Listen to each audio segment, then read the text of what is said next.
Hello everyone, welcome back to Alkaline Hydroxide 784, and today, as you can tell, I am showing myself. Yay. Yeah, I know I didn't do any GPO videos, I didn't finish the rest of my Halloween special or anything else, and I actually have other footage that I haven't edited and posted yet. But why am I doing this now? Well, first off, I know that the GP paper is in 2 days time, and by right I'm supposed to have done another GPO by then, but it's kind of hard because I also have things to do. I also have exams and quizzes and assignments. So yeah, this is the next best thing I can do. And also I just want to, revisit some nostalgia.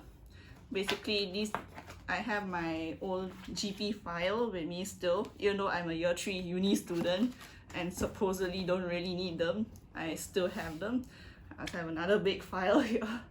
Of course, since there's so much things, I'm not gonna go through everything, and I have a second phone here to record the stuff on the table so that you can actually see what I'm looking at as well. Right, so let me just set that up and we'll start. So first off, we have this GP file. This is actually the second file. So the first file is this big one here. I don't remember what's exactly in it. I think it's mostly content, and yeah, let's see for ourselves what's inside of it. Okay, introductory information package. This is a lot of notes from the school, and that's not so important to me. I'm more interested in my own work, like how I did in my exams. Maybe I can give you some motivation and stuff. So as I'm flipping through the papers, I will tell you something that in JC I didn't really get A in GP until A level. So yeah, you might be wondering, oh, do I have credibility then? I mean, I can still have credibility to introduce you to various topics, and it's up to you to decide whether the information I give is actually useful or not. I have this random list of words which can be used in GP. So yeah, here's the list of words. Okay, yeah, this is the year 5 common test, as you can see in my second camera. And yeah, I believe this is in May, so it must be the very first CT that I did. How interesting. So this is paper 1 actually, paper 1. Let me see if my exam is behind this or in front of it. Okay, so I finally found the essay, which is the first common test that I did, and this is on question 6. If you want to know what is question 6 is social media disconnects more than it connects. Yeah, so obviously since it's about social media, I was very drawn to it, so I ended up doing a social media based question. But in reality, if you see something that really immediately grabs your attention, that doesn't mean that you should do that question, because if you look at it in retrospect, disconnects and connects, it's a bit hard to actually explain that whole thing. So let's see what kind of marks did I get from here. Apparently I got 32. Okay, I guess it's not bad. I don't remember what's supposed to be a good mark anymore, so yeah, I can see the comments here. Is there anything useful here? Well, I gave this weird introduction and gave a very arcane sounding definition of a connection, which I didn't even explain. So yeah, this was like my very first CT, and yeah, but actually this is a okay question. You can come up with points for the question. It's not very hard to come up with points, like you can tell, oh, this is why social media connects people, because people with similar interests. Let me see. Okay, so this first point was about, people become disconnected in the real life, so it's very easy to talk about that. And then you can talk about the fact that social media is, it helps to displace the fact that you're disconnected in real life. And then I say that, oh, we still need the real life connections, and the social media doesn't actually affect our real life connections just because someone uses Facebook, that they suddenly don't want to go out with their friends or do anything fun. And yeah, that's pretty much it. And then I talk about the similar interests, things like that kind of stuff. So this was a decent-ish essay, but at the same time it could have been slightly lenient because it was the first common test. And yeah, we had this thing called essay feedback. So if you want to improve your GP essay or maybe come up with strategies, you can think about what went wrong in your previous essays and how you can improve it. The main topics, yeah, we had to learn about science and technology, about the media, about social media as well, a lot of things actually. For paper 2, I am not usually that good at paper 2. I'll be honest with that. That's why I do more paper 1 style kind of content.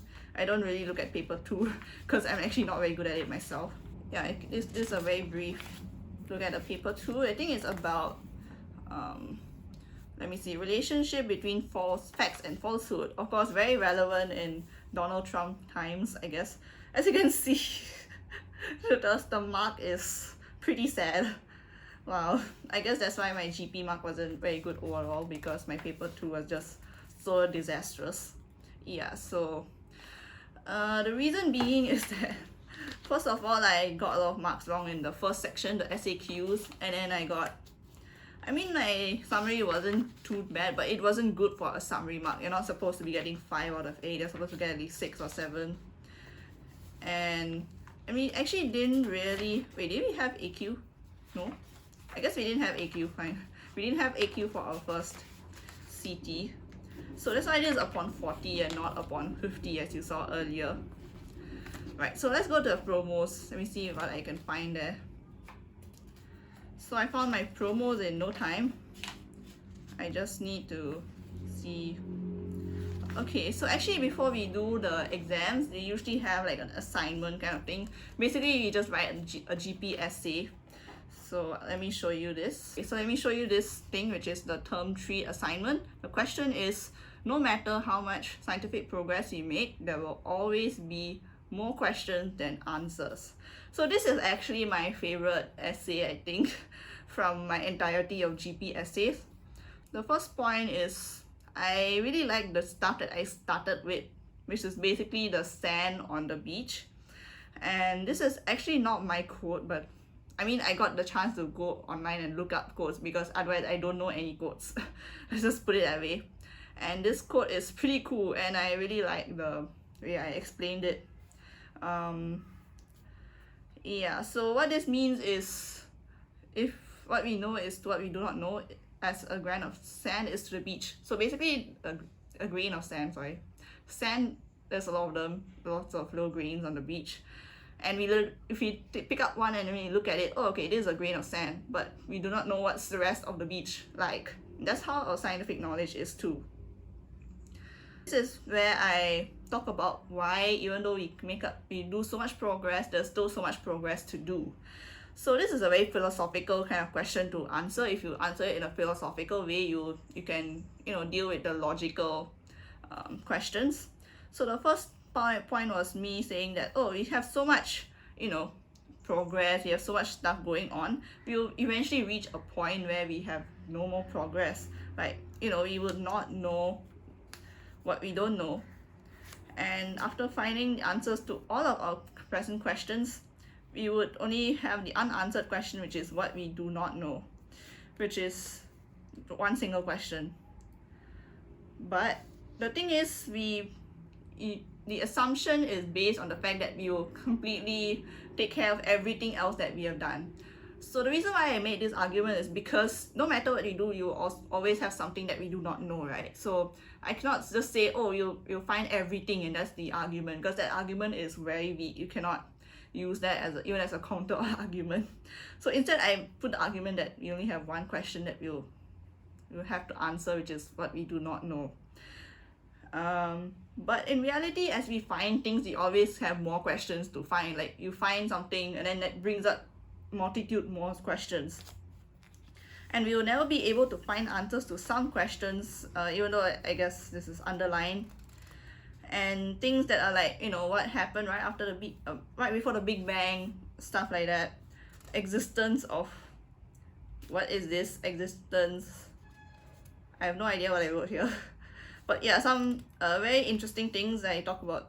I just literally put it there without too much explanation. So if you want to write the same point and use the same stuff that I use, I think the one improvement would be to just give a brief description of what all of these mean, like what is the meaning of all of these various examples, or maybe just give fewer examples and explain them in greater detail. Yeah, so in an attempt to answer such questions, we don't have religion talking about these questions, but these are merely theories. And this is actually something that's important to take note of. The reason why religion exists is to answer the questions that science hasn't answered. And sometimes they answer the same questions way before science does. And that's why those stories still exist today, right?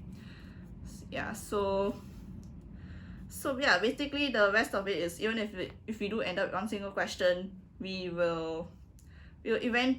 we answer the question, we'll eventually find more questions to answer. And even if we do find the answer to that question, you know, yeah, we will be content with what we know and no longer ask questions. So this is actually a counterpoint. So counterpoint is that even if we do not find everything, at some point in time we'll be okay, yeah, this is good enough, we are fine with this, we'll be content and we won't ask any more questions.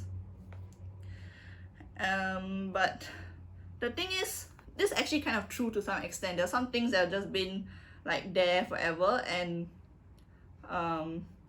you know, for example, our axioms, mathematical axioms, are actually quite simple. Like, they're just literally 5 statements there, and then we've just been using them forever. But we do have non-Euclidean mathematics that literally challenge that. And likewise for physics as well, there's standard physics, but we also have quantum physics, and now we're looking for the answer to everything. So there's many things that have been stagnant in a sense because people are like not considering further. And actually in mathematics this has happened quite a lot of times, even for solving cubic equations. Let's say if you want to solve a cubic equation, you don't have a good formula like a quadratic equation, but we need to use imaginary numbers and stuff, and that's how imaginary numbers came to play. Yeah, so there we go. And yeah, this may apply to some people though. There's always someone who will be interested and be curious, the curious cat in the bag. The curious cat coming out of the bag and wanting to answer these questions. And there's always conspiracy theories, there's always more things coming up that people want to answer. So yeah, along with the innate curiosity, the fact that change is the only thing that is constant means that change will keep changing what we currently know. So let's say if you're talking about the climate today, we know certain things about the climate, but in 5 years' time it will change considerably, and that change will mean that a lot of other things will change as well. So how the climate will affect a building, for example, will change over time, and we need to restudy that information and update our information. So that's basically that. So yeah, this is actually such a nice essay, and I like the flow of it too. And that's why it's my favorite essay. But even then, it's not really the best grade in the world, but it is a decent grade. You can get A, I guess. Maybe, I don't know. So that was my favorite essay, and it's not an exam paper, so that's sad. So now let us go to the promo paper, which is let me just say the promo paper was probably like a letdown after my term 3 paper. And let me see, what was the question that I did? Let me see. What we know is, oh no, I used the exact same quote. What am I doing? So I looked at scientific research without limits is undesirable. You know, it sounds like it's related to the term paper question, right? So I just used the same quote again, but it doesn't really, I mean, you can still use the quote, but it's like I'm basically plagiarizing myself again. Anyway, the intro is not that big of a deal, and the problem is I kind of maybe was too confident after the term paper that I didn't do this one properly. I didn't think through it properly and stuff like that. So yeah, because this question is a very different question. That one is about whether we'll ever stop asking questions about science, whereas this one is whether scientific research without limits, whether you can just keep going and doing research without any limit to it, or is that a bad idea? Yeah, so yeah, and it is important to have limits in research as well, because otherwise there's actually some point that maybe I can improve here as I look at it. So yeah, so here's the thing where I'm trying to say that, oh, there's some research that's actually bad, so you can't really do that research. But I think I kind of, let me see, what does this say? Problematic. Yeah, so I gave the example of anti-aging, and technically it should be beneficial. And that's why the examiner was a bit like skeptical about my example. So you must be very careful when you give a point like this. You must give something that is clearly demonstrating the point. Don't give an example that's a bit contentious and then you don't know how to explain it properly. Yeah, so but actually the reason why I mentioned anti-aging is because just because you live longer doesn't mean your life is better, right? Like you already have a longer living population, but their life quality is not that good. And I think instead of anti-aging, maybe like looking at extending the life is not a good point. But like that's what I intended to say, but I didn't say it very well and it didn't work out. And then I said, oh, you must look at more imminent problems like climate change, maybe, I don't know. But sometimes you look at things that aren't they're a bit more frivolous, I guess, in nature. However, this might say that, like, the way I wrote everything was very not good. Like, I didn't properly explain everything. I honestly don't remember why I wrote it like this. So if I would want to improve something like this, basically I got 25 because my content was just bad. So this was the problematic arguments. So I would suggest that if you are doing this question, you don't use complicated, like don't use examples that can be troublesome to explain. So like for example, if you make the point that some research is actually harmful, maybe talk about stuff like nuclear weapons, or actually no, you can't even talk about nuclear weapons because even nuclear research has some good effects to it. So I think it's more important to, I think what you can do is talk about these, but at the same time have another paragraph that explains that even though these things have like bad effects, that they can also have good consequences. And instead what we should limit is the usage of this research rather than the research itself. So like you don't research into bad users and rather research into good users of this technology. I think that would be a better point than just anyhow saying things like I did here. And yeah, so we also had paper 2. Let me see if my paper 2 was any better. Yeah, and actually in RI they give like those answer schemes. Even for paper 1 they give some good pointers on what we can mention or what we cannot mention and things like that. And actually in the answer scheme, which I won't be showing, but I'll just tell you what happened. They did say about limits are undesirable to a large extent. However, in this case, we can look at scientific knowledge is value free. On the surface, there's no good or bad. It's only how you use it that is good as bad. That's what I mentioned just now as well. So actually stuff like limits that are ethical, bureaucratic, etc. slow it down and things like that. And research talents are lost because some people die after some time. And creativity needed in research work is compromised because of limits, things like that. So there's some points here as well.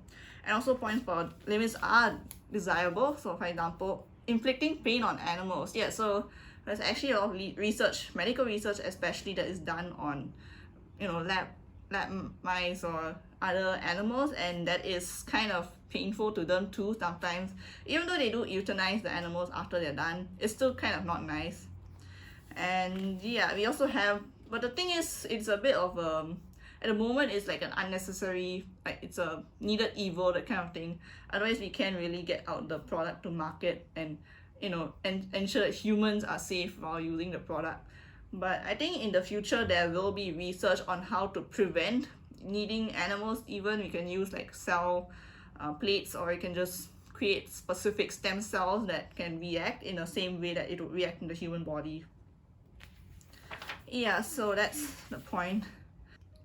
Yeah, so for once my paper 2 wasn't too bad. As you can see, I got 33. To me that is not bad. I can't really explain how I do my paper 2 because I'm not exactly good at it.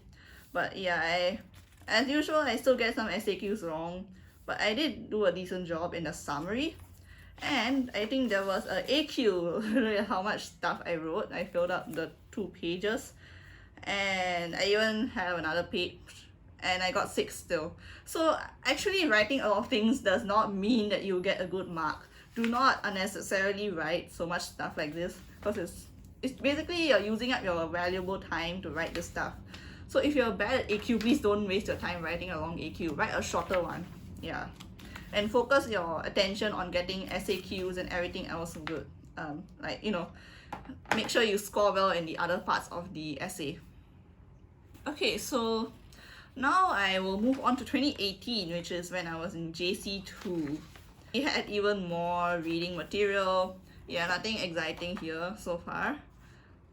And we moved on to looking at arts, which is actually a pretty interesting topic all in on itself.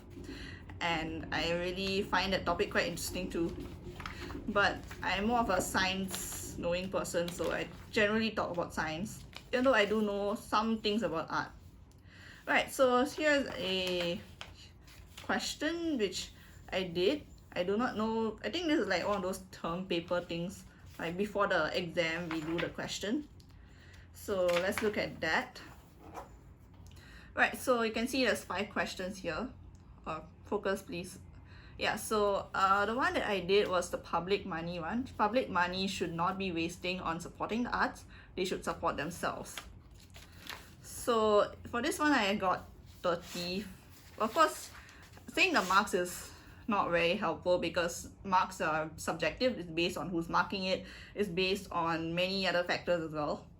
So here I just get a bunch of ticks here which don't really mean much. I talk about President Trump, talking about the fact that everyone's removing funding from the arts. That's quite sad actually. Like, even for space, they remove some funding, and I kind of don't like that because I like space, so it's quite sad that they remove funding from things like that. And yeah, of course, these points are stuff that I've learned from class more than just from my own thoughts. So this point is about, funding could be used for more fundamental things because, arts, even though it's a nice thing, it's useful in certain ways, for the most part, there are some things that are even more important than doing arts. You can't really deny that. So, yeah. That's why, so when there's a crisis like maybe COVID-19, then you start not spending on arts anymore. So the first point was about arts contributing to the economy. So this is because the arts will, you have an entire art industry. First of all, you also have things like cinema and theater and music and so many things that people spend money on. And even for normal products like your everyday stuff that you actually use, like your phones and your watches and your clothes, there's also arts involved in all of that. So arts really is actually an integral part of the economy. And why did I write it like this? Please do not write things like this. Do not say speaking of this. You're not writing a speech. Do not write a speech in your essay.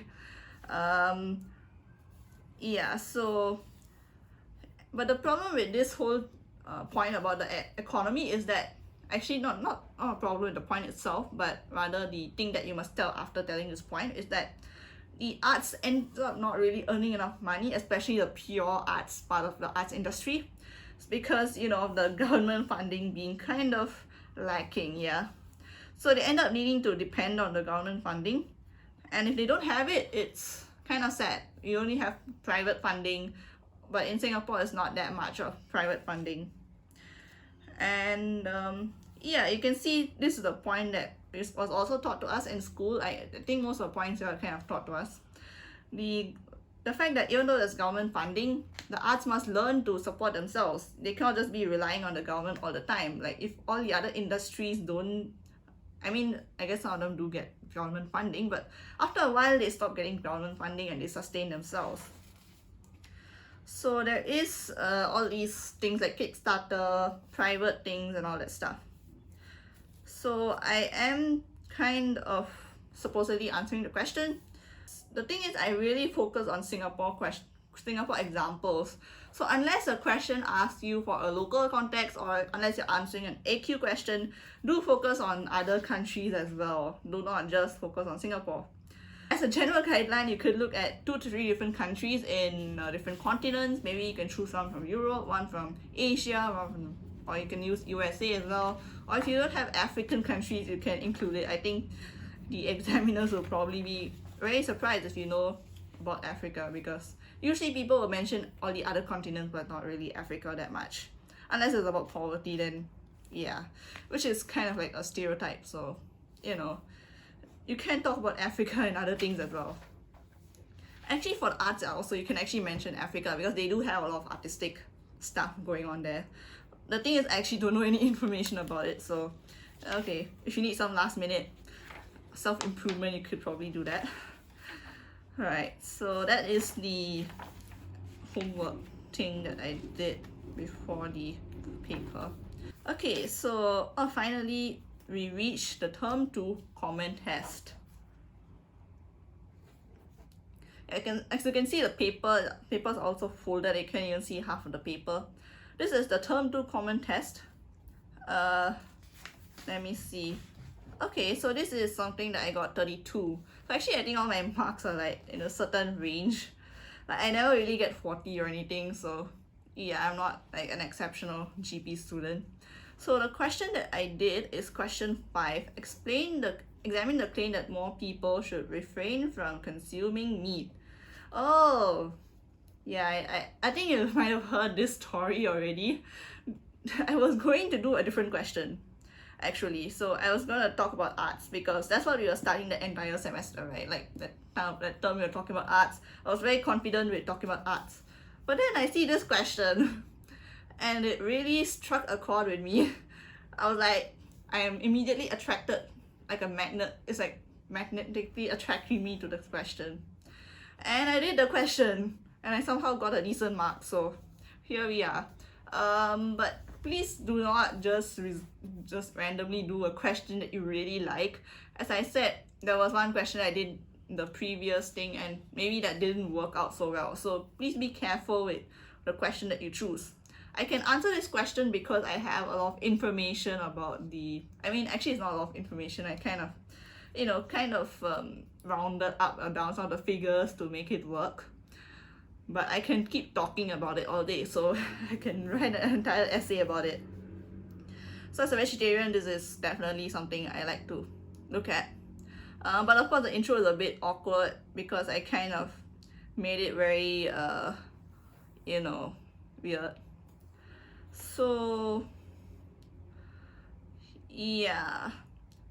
So this is something I can talk about because I know all the information about why people want to be vegetarian or vegan and why people don't want to be vegetarian or vegan. We heard about it all over social media for many years.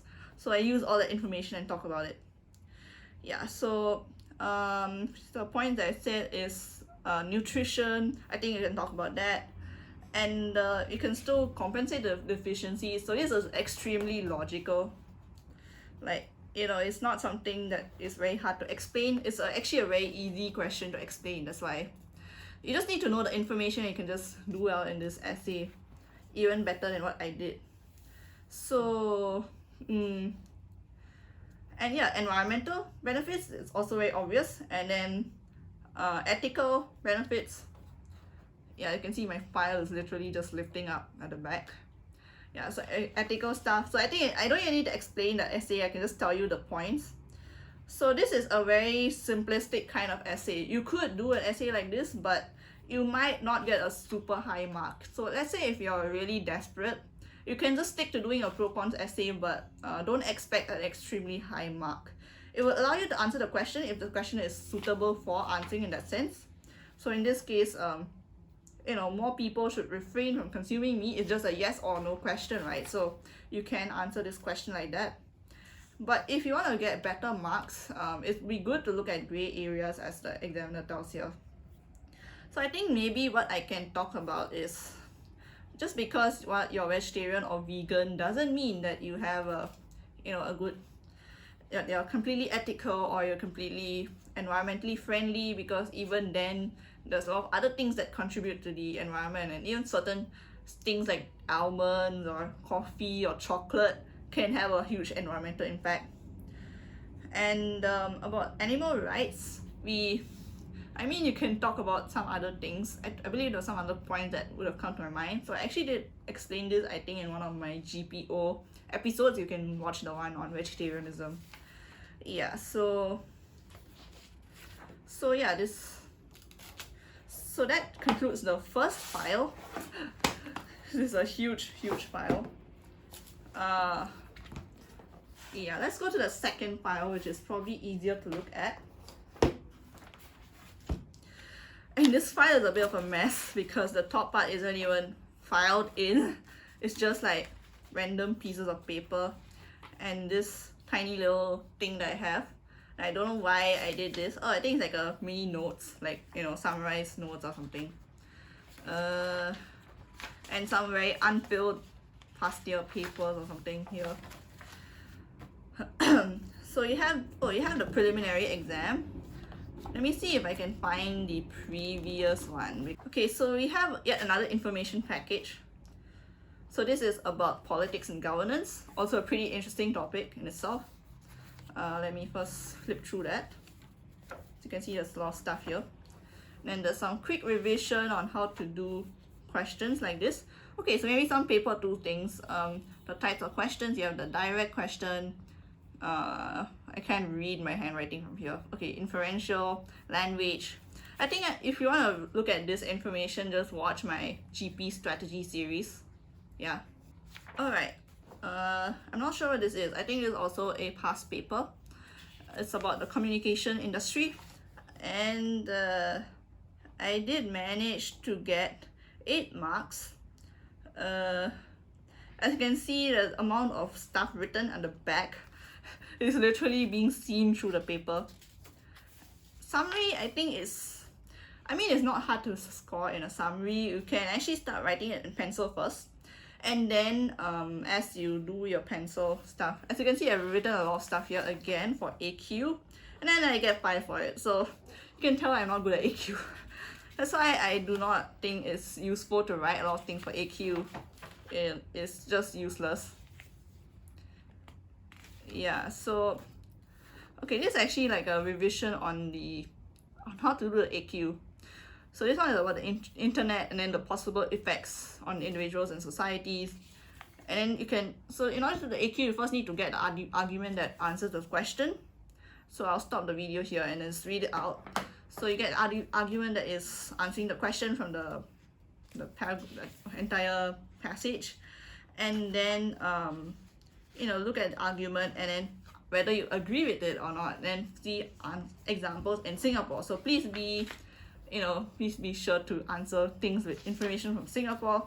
But if you want to look at a different country, or if you're very familiar with a particular other country, you can use that country in this thing and claim that that is your society. So that's okay, you can do that too. And actually in JC2, my GP teacher actually kind of wrote down the points in my paragraph and gave possible improvements for it. So this is quite interesting, I think.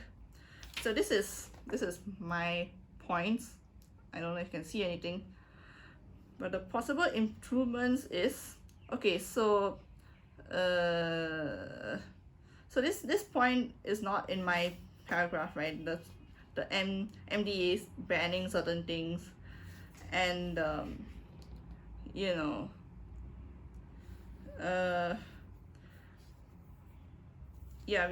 we have the numerous materials, which is what I mentioned, and it mentions various sources like ST.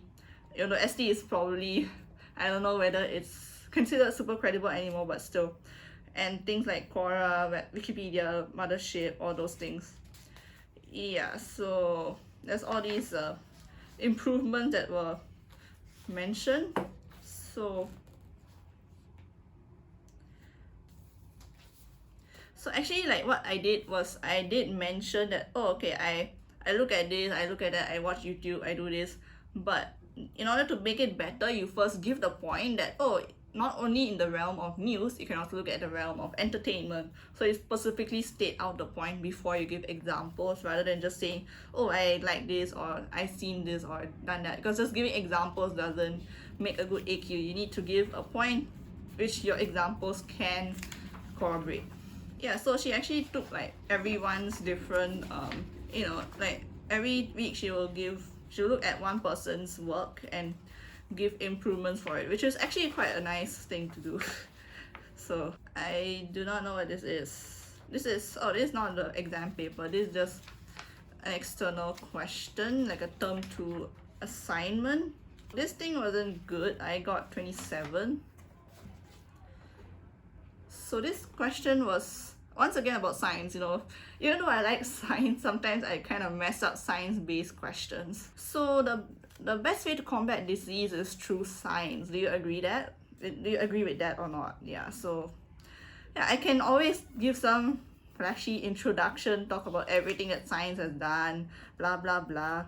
I could probably even talk more about it nowadays because I know about all the things that have happened. But you can tell this paragraph is very short. It's a very limited explanation paragraph as seen here. So what I said is that science is the best way to combat diseases. And yeah, it helps us with all this information. Blah, blah, blah, blah, blah. Okay, all this technology helps us with dealing with all these things.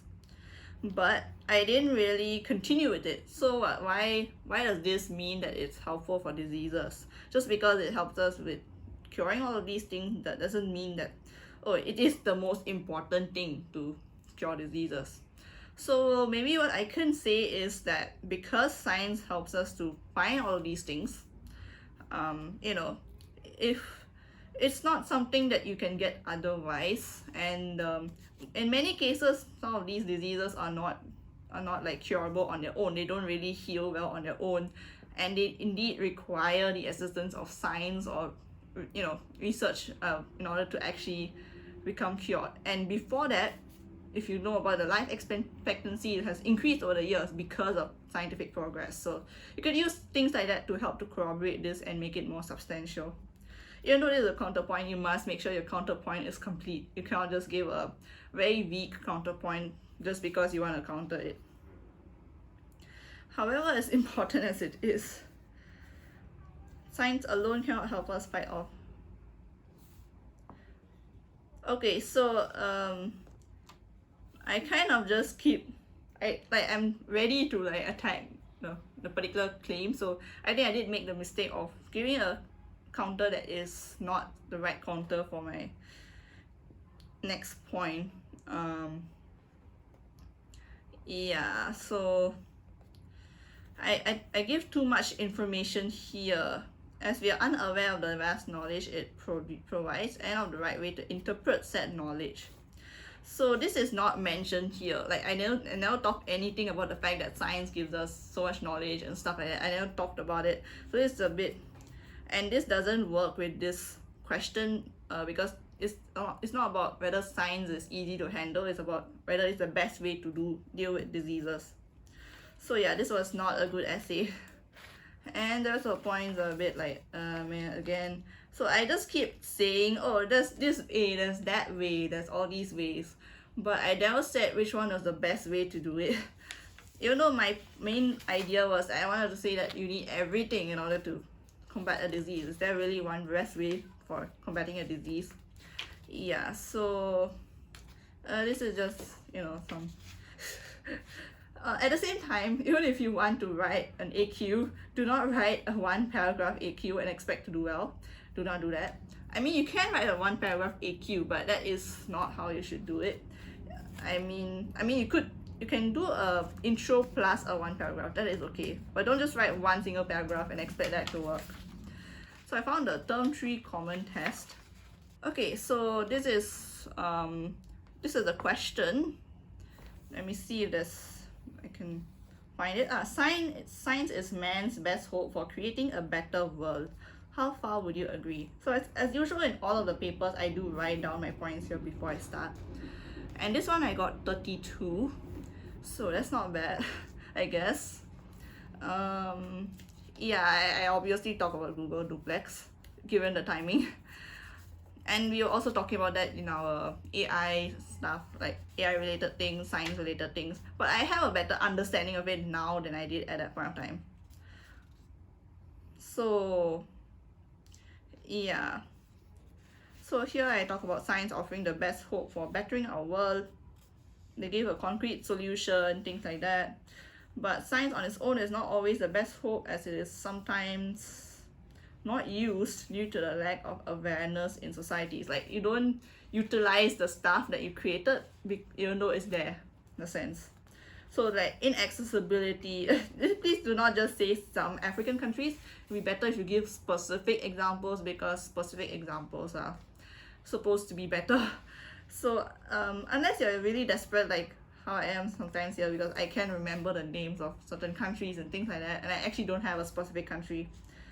Yeah, if try to actually say the country name, but this is kind of true to some extent. There's quite a few countries in which this happens. So education is required, so that's what I wanted to say.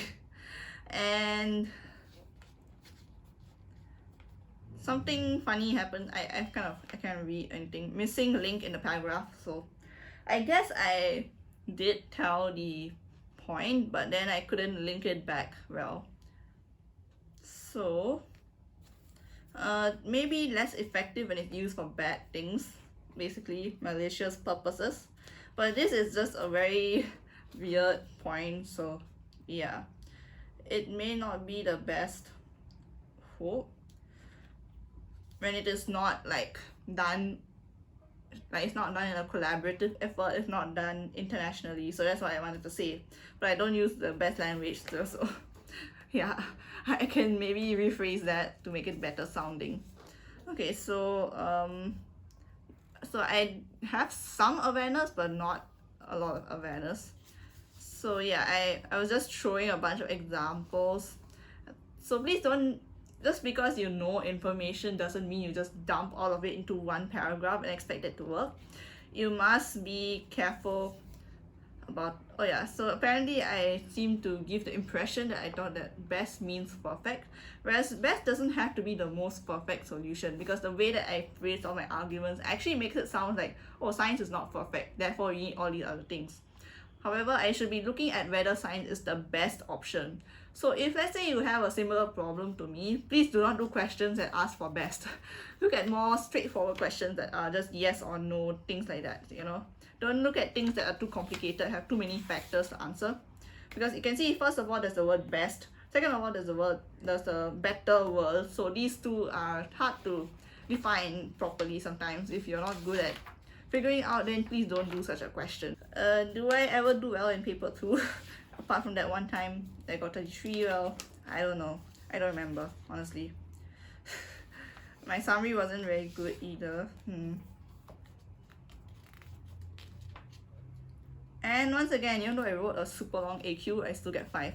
So you can see my AQ is, you know, not good ever. For some reason, I'm better at essays than at AQs, so I don't know why. I guess I'm not very good at local examples all that much. Okay, so yeah, my paper 2 probably wasn't very good either. I got 31 somehow for that. Wait, or this term 3 common test, right? So I got 31 for that. So now let us look at the final. Oh, there seems to be something here.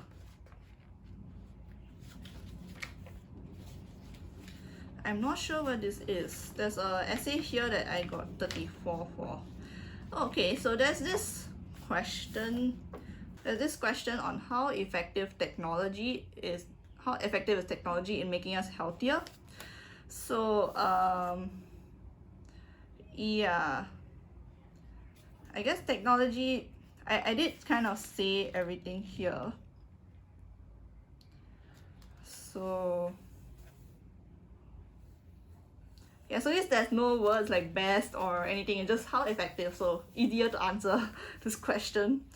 And you can just say it to a small extent, large extent, but don't say it in that particular phrasing, just say it generally ineffective. The small extent, large extent works in history but not in GP, so don't use the same history phrasing in your GP. And yeah, what did I even say? Oh yeah, technology can be, create pollution, things like that. But I did talk about pollution and stuff, but apparently it doesn't quite align with the focus, because it's like it's not really the technology itself but the consequence of pollution that is causing this problem. So it's better to use more direct examples of technology directly causing problems, in the sense, yeah. So even though technology has its limitations, so this is a transition, it is still effective to a large extent. Like, it's still generally effective. Just because there's some problem doesn't mean that it's bad, like, it's still generally somewhat effective. Although I do make some supposedly contentious claims here. Commercialization,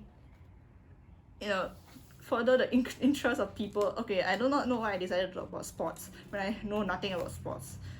Okay, so this, I'm talking about the annual challenge, the Healthy 365 or whatever the thing that they call that thing, the tracker. Yeah, it is surprisingly effective at getting people to move. I don't know why. Anyways, right, so I also talk about curing disease. Yeah, so this one is just something I talk about, and then I talk about it by providing us with more nutritious diet, so like GMOs, just generally food that has better nutrition than before, food that has better nutrition from before. You can talk about golden rice, you can talk about supplements, not doesn't have to be just about plants or actual food, can talk about supplements as well. So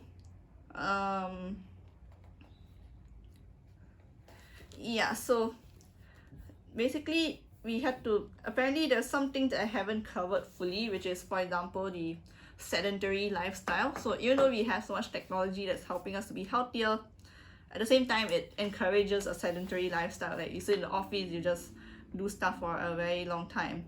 So there's that. Yeah, so I think before we end, we'll look at the final paper, which is the promos, because I do not remember anything that I wrote in my A-levels, so I'm not going to talk about that. Not promos, prelims. There's a difference between promos and prelims, what am I saying? Okay, so my prelims was a disaster in many ways. Let me just see what we have here. So this question is a very contentious question. In today's society, people are slaves to technology. So this is actually quite hard to answer because of the word slaves. So, it's, the thing is, you have to first understand what a slave to technology means. And, I talk about fire itself, because fire is technically a technology too. And then we can extend it to today's technology. So are we slaves to our own technology? I do kind of like the intro, but it's not the most useful thing here. Yeah, so you see people literally looking at their smartphones as they walk. They just can't get their eyes off their smartphones and things like that.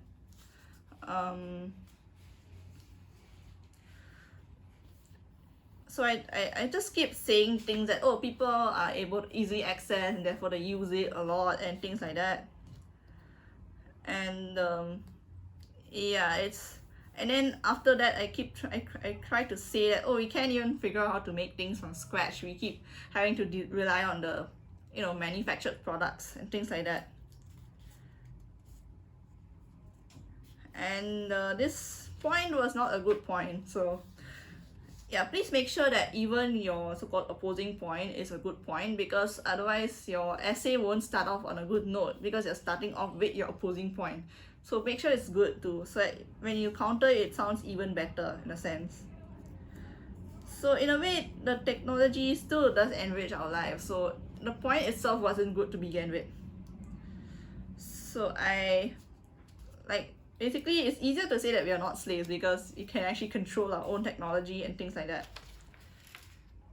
But as you can see, there's a lot of problems here.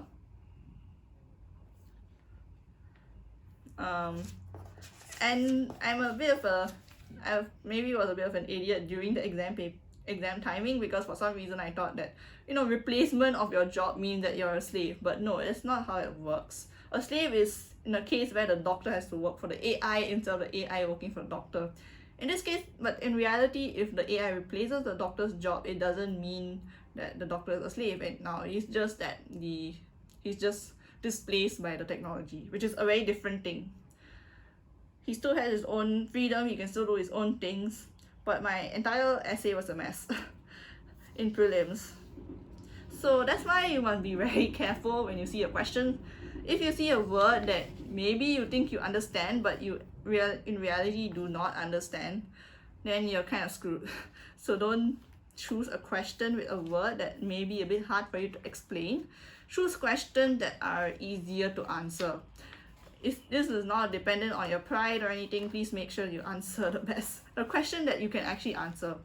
But if you're the kind who is better at answering abstract questions, then go ahead and answer an abstract question. I'm not going to, say no against that or be against it or not or anything like that. And my paper 2 wasn't any better. It was 27.